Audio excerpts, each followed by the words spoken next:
this. This was amazing. It was great seeing this. And just give us another round of applause for Drs. Gross and Johnson.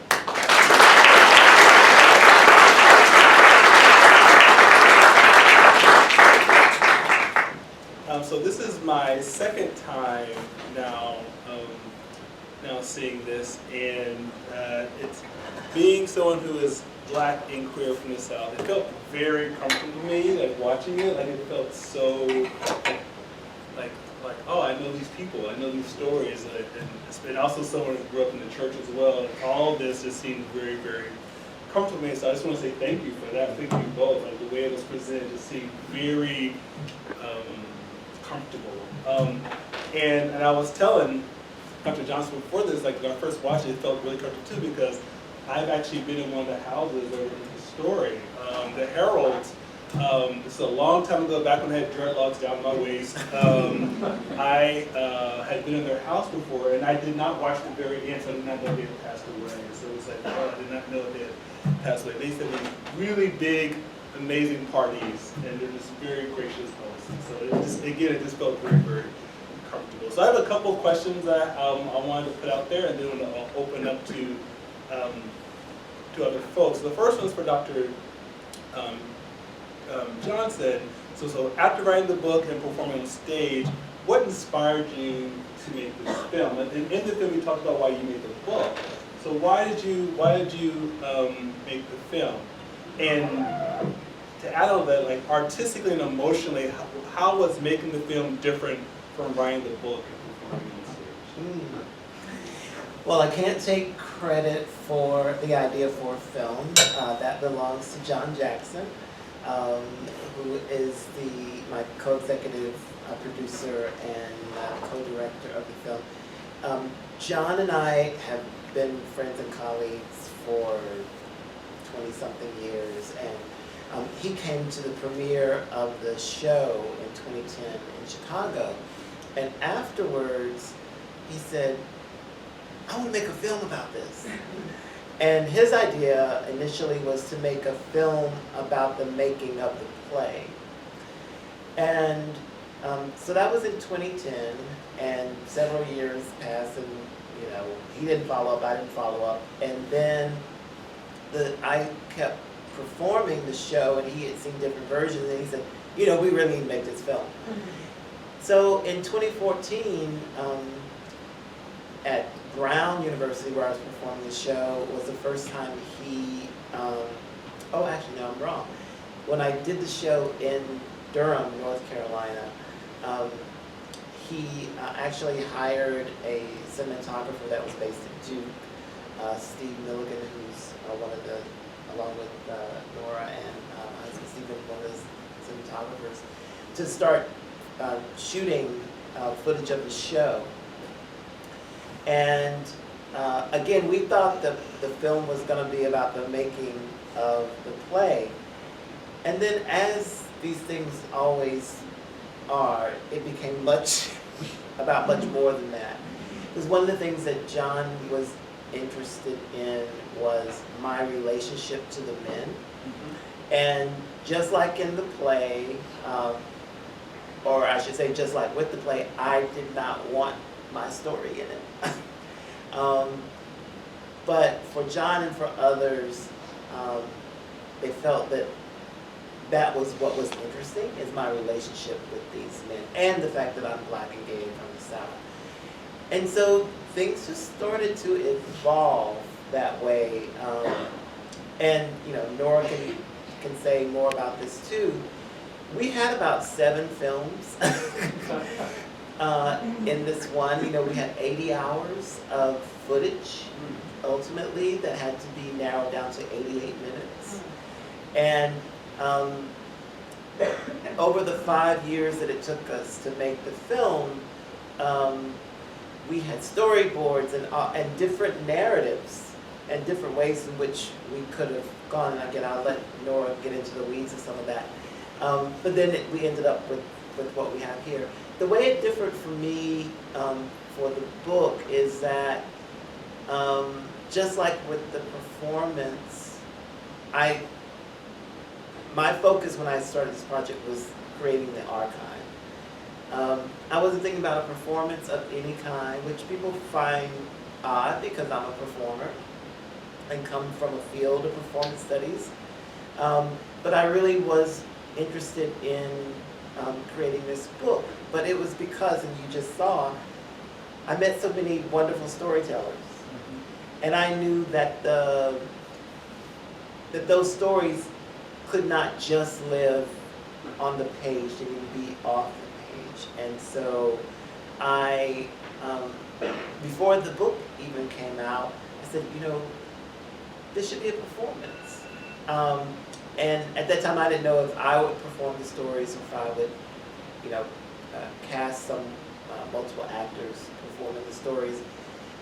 Because I'm not a director, and I need to stay in my lane, I decided that I would perform the stories myself, which started out as a stage reading, very simple, with me on a stool, with a music stand and the script.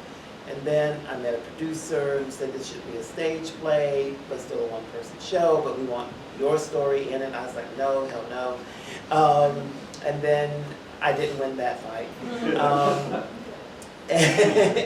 And again, then John entered the picture. So, and they were very different. Each one of those were very different processes. I think the thing that runs throughout each of those iterations, the book, the stage reading, the stage play, and the film, is the importance of editing. When you have, you know, close to 4,000 pages of interviews, how do you narrow that down? And I didn't do a good job of that, it's still a 600-page book. But how do you narrow that down? And then how do you select from, you know, 63 stories, which ones you're going to perform?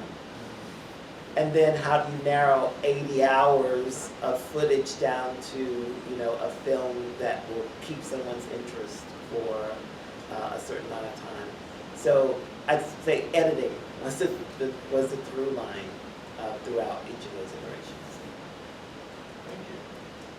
So this is for both of you all. Thinking about film, what story did you both want to tell, and is it the story that was actually told? So I'll sort of pick up where you left off in the process. So John Jackson, my co-director and one of the executive producers, I think his initial vision, his initial interest was in the restaging of the plays, restaging of the monologues in the homes and the churches and the workplaces of the men.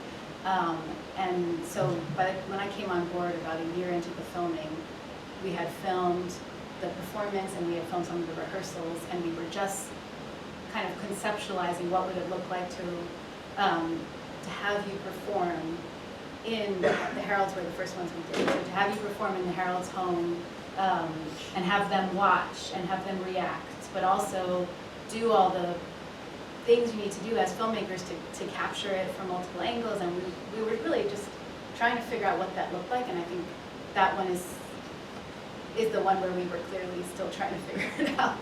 And so that's sort of where we started, and then as Patrick alluded to, we quickly realized that there was so much more, so many more levels to the story, to the stories. There was, you know, each of the men's own complicated histories and just the fullness of their personalities.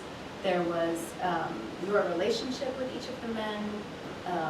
There was their, you know, what had happened to them since the original interview, how they were, you know, how they were reacting to the performance. Then there were all of the thematic things, like what does it mean to be in the South and thinking about race and gender and sexuality, and then there was Patrick's life, which it took us some time to weasel out of you. And I was not a willing subject. Yeah.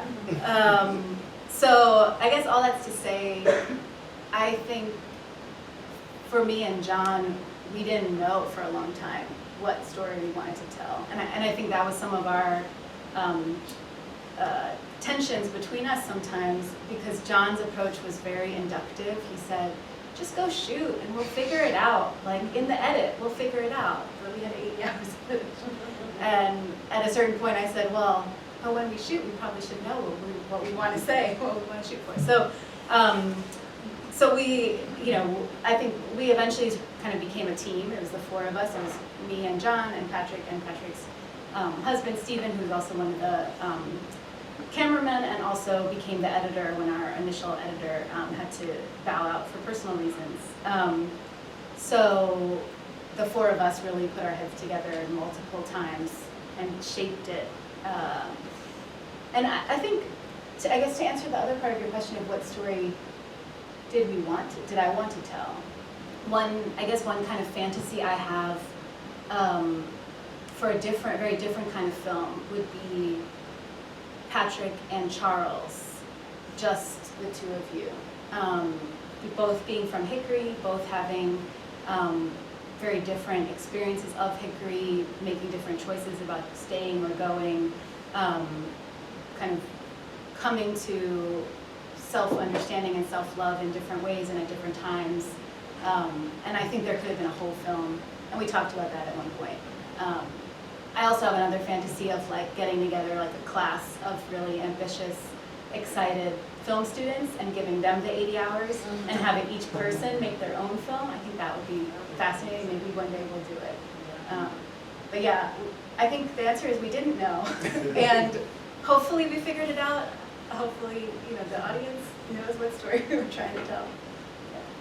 Yeah, I think I found Charles' story so powerful, and one of the parts where I was telling you before watching, that's the part where I teared up at the very end, where a very complicated story about religion and sexuality and identity and gender all meshed together.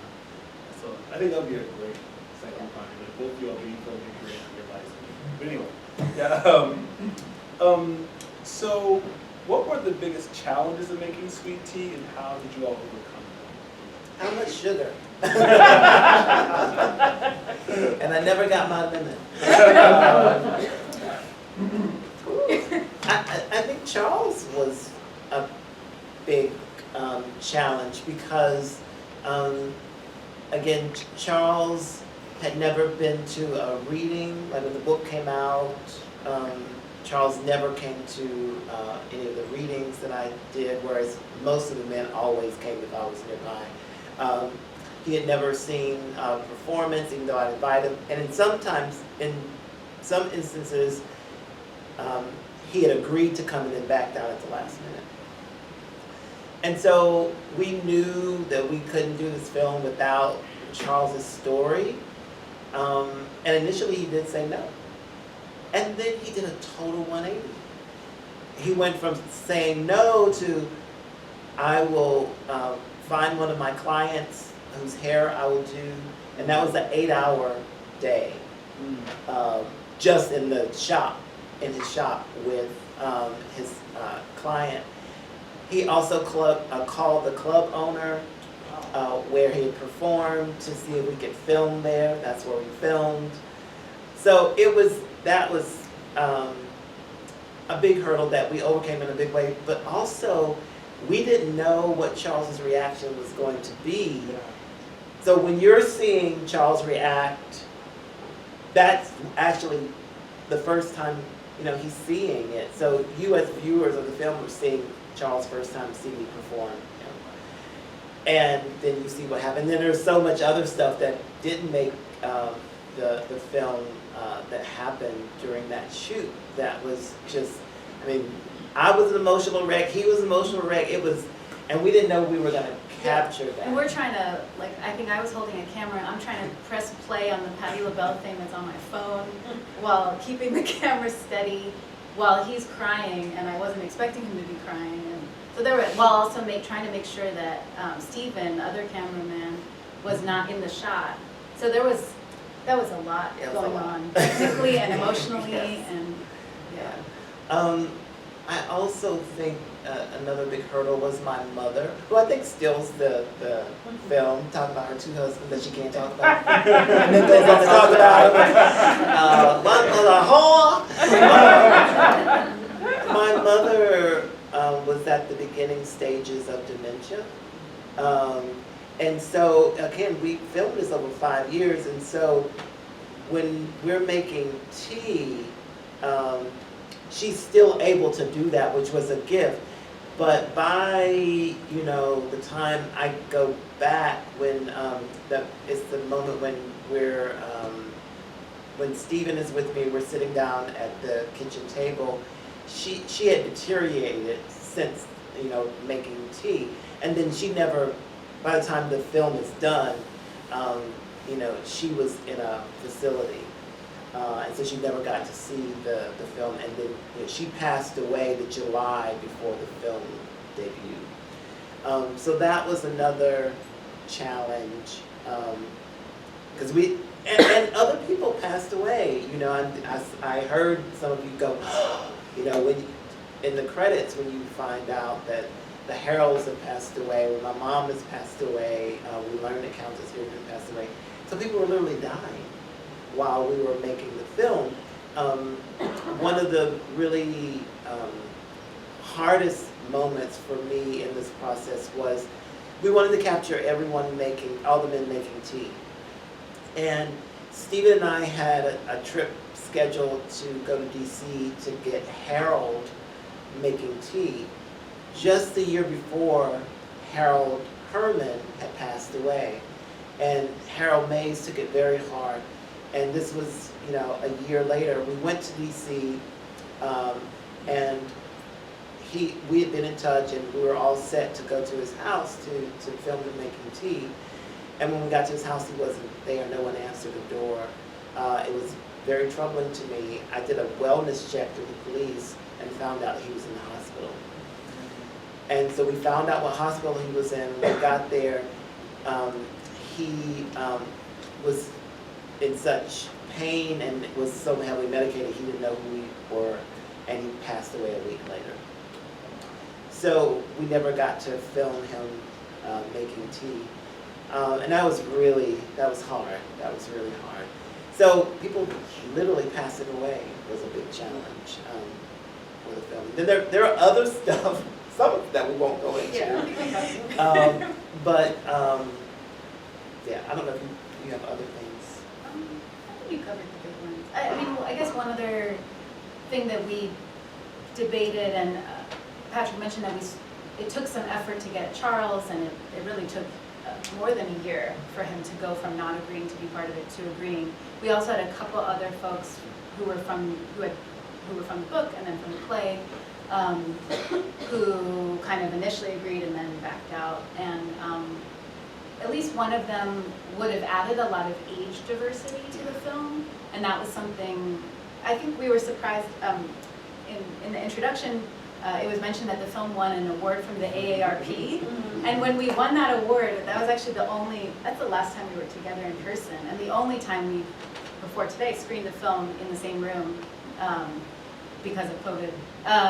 And that was our premiere in Chicago at the Reeling Film Festival, and we won this AARP award, and I think we all had that moment of realizing, oh yeah, this is a film that is kind of about old people.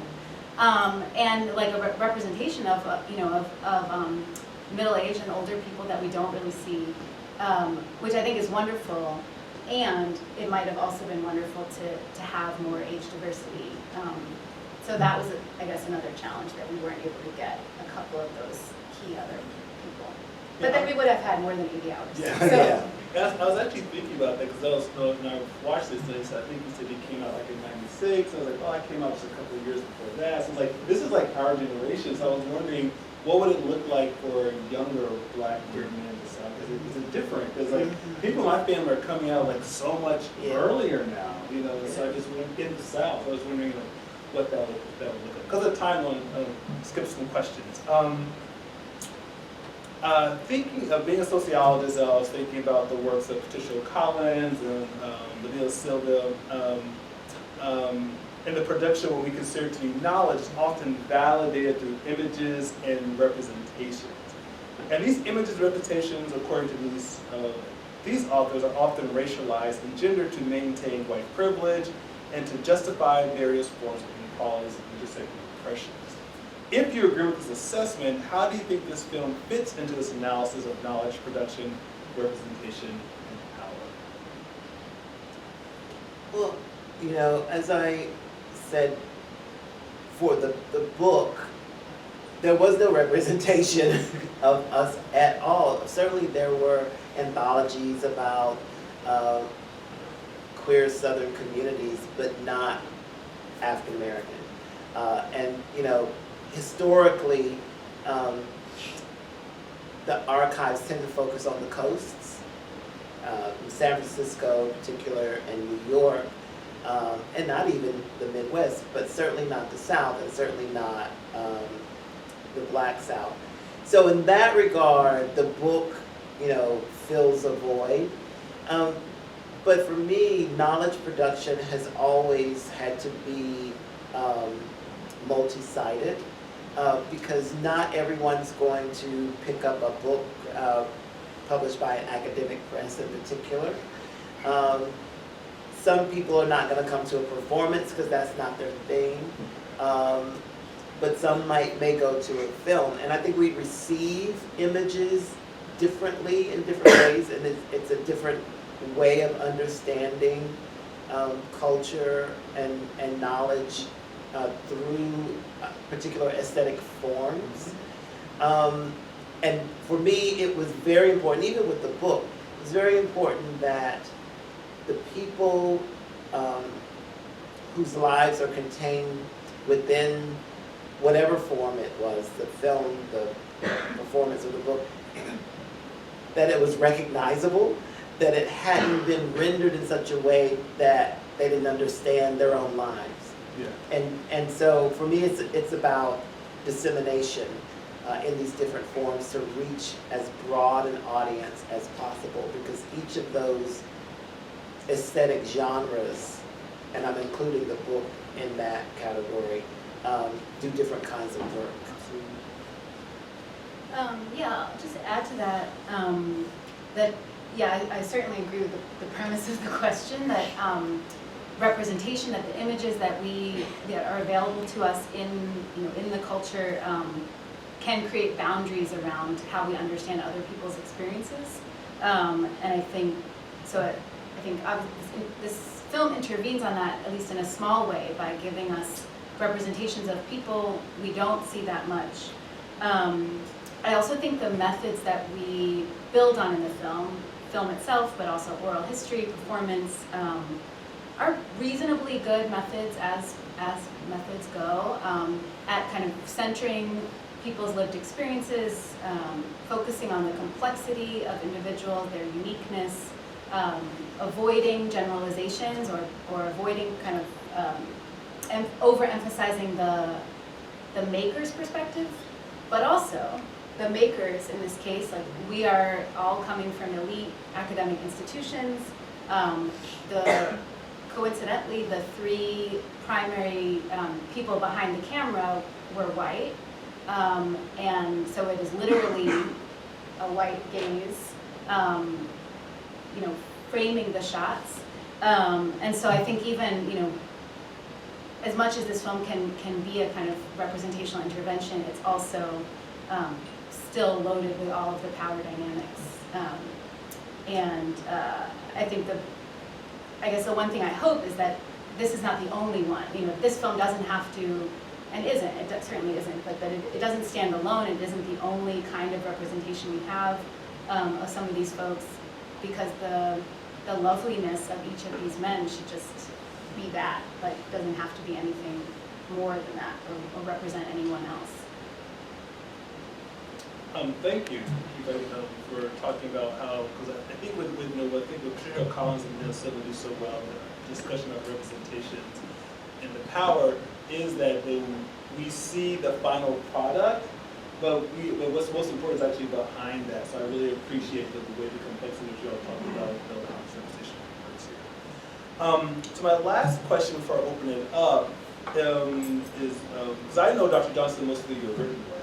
And like he does, if you don't know his written work, he does amazing interventions critiquing queer theory, and really talking about Black queer theory and queer theory. And so, so my question here is based off of one of a quote that you have. So in it's a piece called Queer Studies Are Almost Everything I Know About Queer Studies I've Learned from My Grandmother. Dr. Johnson, you write, because much of queer theory critically interrogates notions of selfhood, agency, experience, is often unable to accommodate the issues faced by gays and lesbians of color who come from, quote, race communities. Queer, on the other hand, not only speaks across identities, it articulates identities as well. Queer offers a way to critique stable notions of identity and, at the same time, I think this is really important, to locate racialized and class knowledge. Put it there. Do you think Making Sweet Tea Fits engages more with queer theory as opposed to queer theory? If so, how? I think I'm always a both and person as opposed to either or. Because I also think that queer theory was an important intervention in the academy. And so I never wanted to, throw the baby out with the bathwater. But no theory, all theory, I'll say it this way, all theories are just that, a theory. And I see theory as a tool. And sometimes the tools in the theoretical toolbox are missing some tools. And I think with queer theory, it was so myopically focused on sexuality that there was not an attendant attention to the ways in which other parts of who we are as humans impact or intersect or are imbricated with our sexuality, like race. So I experienced my sexual identity through a racialized lens. And sometimes those things aren't separated out at all. I can't separate them out. And they're also class inflected, even though I currently am middle class and bougie. I embrace my bougie. But my relationship to capital is very different because of my class background. My wealth goes back, it doesn't go forward. And so having to attend to all of that, I think, is important. And I think the film, we try to do that. That's why it was important for us to have that section where all of the men, including myself, are talking about religion and class and race and all of these other things that impact us. It's not just about us being gay, it's about all of these things that we're navigating simultaneously. And hopefully the film does that, because there's a lot of variety. As Duncan says, I love men, and men come in different varieties. I think the film at least attempts to get at some of that, the ways in which there are intersecting components of our identities, which informs our worldview. So yeah.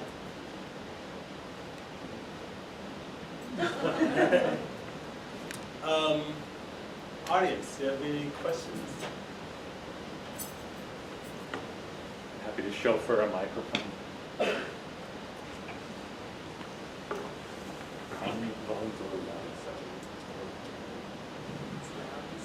Yeah, so don't get it right up in there. Thanks for telling me, because I am also very loud.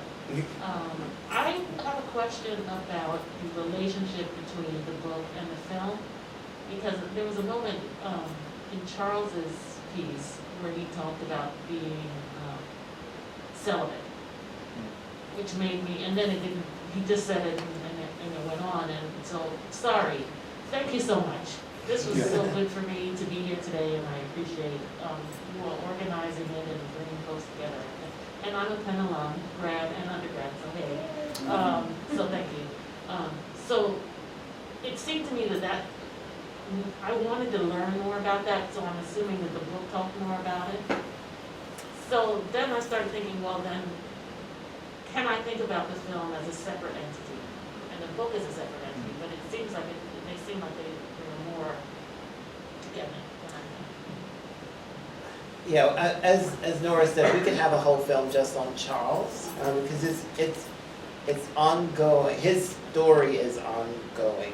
Because as you all witness, chastity is not in that book. That he says, this is where she will remain. Well, she came out. You know, Yeah. Chastity, you know, did Patti LaBelle in the club. And that's the residual tension that Charles still lives with.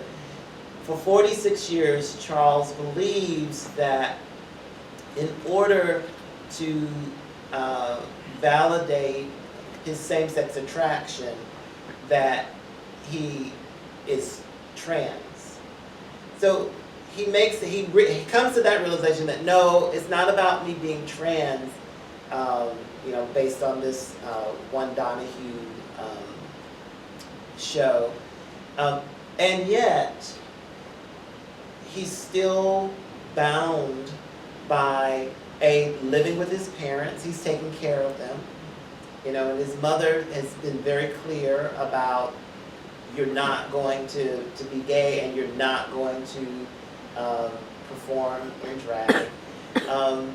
He's bound by the community, although, as I say in the film, Charles was a role model for me, because Charles was chastity Monday through Saturday in Hickory, doing hair. And people went to to Chastity to get their hair done. On Sunday, he was Charles to sing in the choir. That went on for years. And everyone said, oh, that's just Chaz, or that's just Chastity. So some of that was self-imposed. But then, again, he had his home life, you know, his parents. And so the choice to remain celibate is a kind of self-policing, not giving in to desire to make it okay. And so, and that's the journey that he's on. And I think one of the reasons why he never came to see the performances or the readings early on is because when he makes that decision to remain celibate, revisiting that was just, it was too much for him to deal with. So he's somewhere between there and the film. When he makes that 180, he had become at peace with at least the book. But then when he sees me perform, there it is again. All of it comes. All of it. Yeah. It's just there. And so, to his credit, he's still evolving.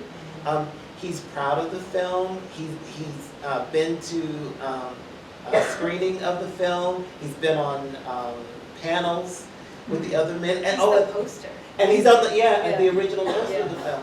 And that's the other thing. The other men in the film really surrounded him with love. When we did a rough, what is it called?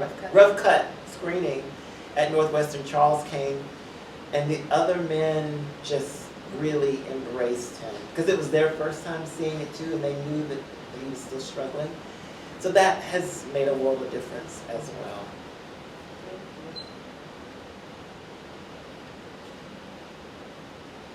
Yes. Could you just elaborate, Dr. Johnson, on why you had reservations within yourself? Great question. Well, because, you know, like a good ethnographer or historian, it shouldn't be about you. Although, you know, I guess the most honest answer to that question is I didn't want to face my own demons. Because that's what this film became about, me going back home and, you know, facing my own ambivalence about being out in my hometown. Like, I'm out, I'm as out as you can get. You know, I've been writing these books and articles and stuff, but that was in Chicago or in the world. That wasn't in Hickory, where my life had been framed in a particular way. You know, the poster child, Dr. E. Patrick Johnson Day.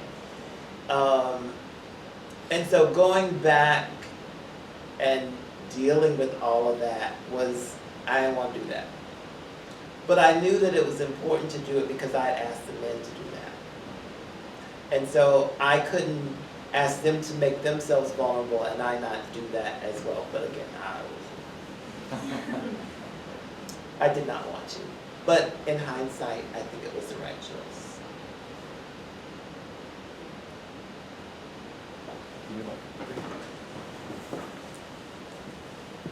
This is wonderful, thank you. This is also a question for Dr. Johnson, and it's more about initially writing the book. So the men who were featured in the book came from across the South, and I'm just curious, like, how you met them? How did you find the people to be in the book? It started out with a couple of people that I knew personally in North Carolina, in particular in the Triangle area, Raleigh, Durham, Chapel Hill. And then it literally was a snowball effect. People would tell someone, who would tell someone, who would tell someone. So with the men in particular, because I've subsequently done a book where I interviewed Black or Southern women. But with the men, I was never more than one person removed from someone that I interviewed, even though I was meeting them for the first time. I think some of the gems in terms of people that I met was like Countess Vivian. I had no idea that I was going to meet someone in their 90s to be interviewed, and let alone they would almost live to be 100. And the Heralds. So I kind of met some of these people serendipitously through either someone who had heard that I was doing doing the book, or they were friends of someone that I interviewed. And it was, if you read the book, it wasn't all, easy. I got into some very precarious situations, I should say. One was, and I performed his story in the play, DC from Baton Rouge was having a tryst, as Freddie would say, with a gang leader who showed up during my interview with DC and who started coming on to me. And that was really a little tricky. Not tricky in that way, but precarious. I ended up removing myself from the situation, but it was an interesting journey doing these interviews, because again, I had a name and address. I'd show up and I didn't know what I was going to find once I showed up. And most of the time it was never a situation where I meet the person, we sit down, we have the interview. We had to do a whole lot of other things. I had to eat with them, I had to meet their family, I had to run errands. It's the South. So you got to do the things that you do in the South. You just don't go to someone's house, pull out a tape recorder, get their story and leave. It's a whole thing. And as you see, I'm still close to all of them. And so that's why when I lose someone, it's really hard for me. I couldn't watch this film the first, 15, 20 times without just ending in a puddle of tears. And especially now that the in memoriam section is there, it's like ripping the Band-Aid off the wound over and over again. Because you develop, close relationships. And Nora's really close. With Shawn, especially. Yeah.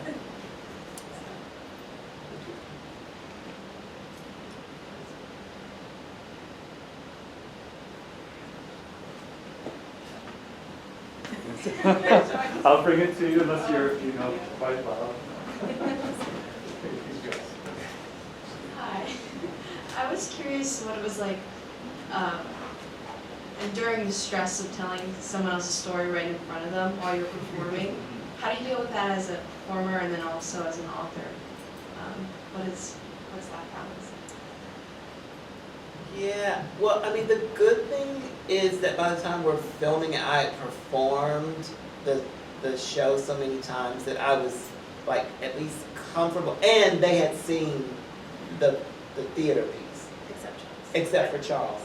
So when the show premiered in Chicago, all of the men were invited, and most of them came, and then some of them whose story I didn't perform also came. So they had seen me perform them, I guess it was, as I say in the film, it was a little different when it's just me in the living room performing it. It's really confronting, you know, having the person right there staring at you as you tell their story. And so as an actor, how I dealt with that was as best I could try to imagine that it's not them, that it's just an audience I don't know. It's hard to do with someone like Duncan, as you can imagine. And with Charles, because I just did not know how that was gonna go, I was really nervous about that. But that's where sort of your training kicks in and you have to, you know, sort of be professional. What was the second part of the question? Also as an author, I guess this also is a question for Professor Gross, but I can't imagine having be the vessel for someone else's story, what that stress is like. So in comparison with being an actor, how does it, For me, I practice what I call ethics of care whenever I am sharing someone else's story, because for me it's about using the platform of the Academy to make space for those stories, especially stories of people who have been historically marginalized. And it's also important to me to think of it as a collaboration.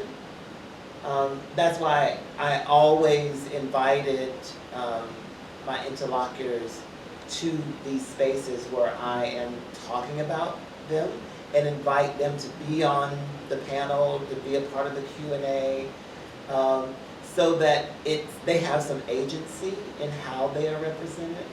And then in terms of literally how the sausage is made, sending them what I plan to use in the book or whatever to get approval before I use it.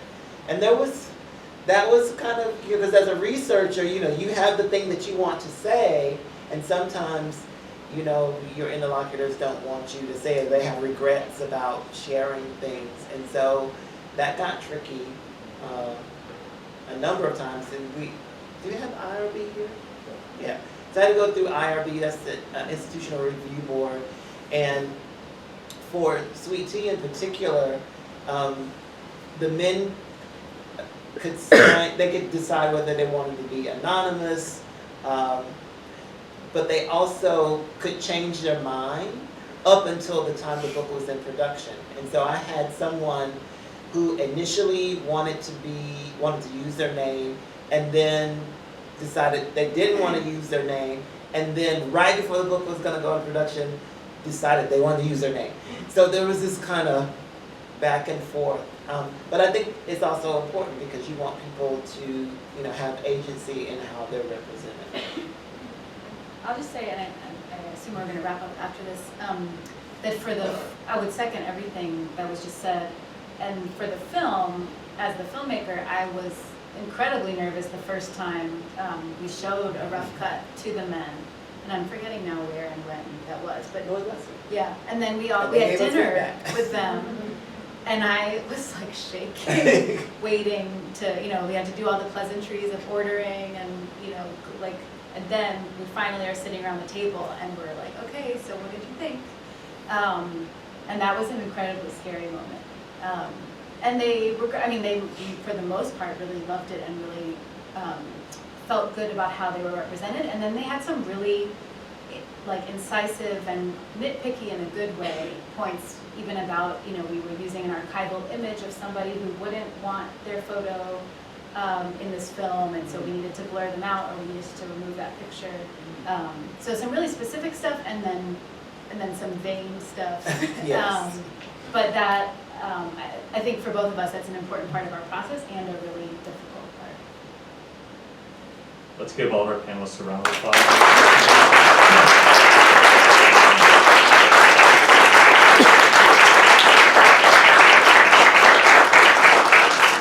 you all so much for coming. I hope everyone has a safe and wonderful weekend. Eat more food. Yes, eat more.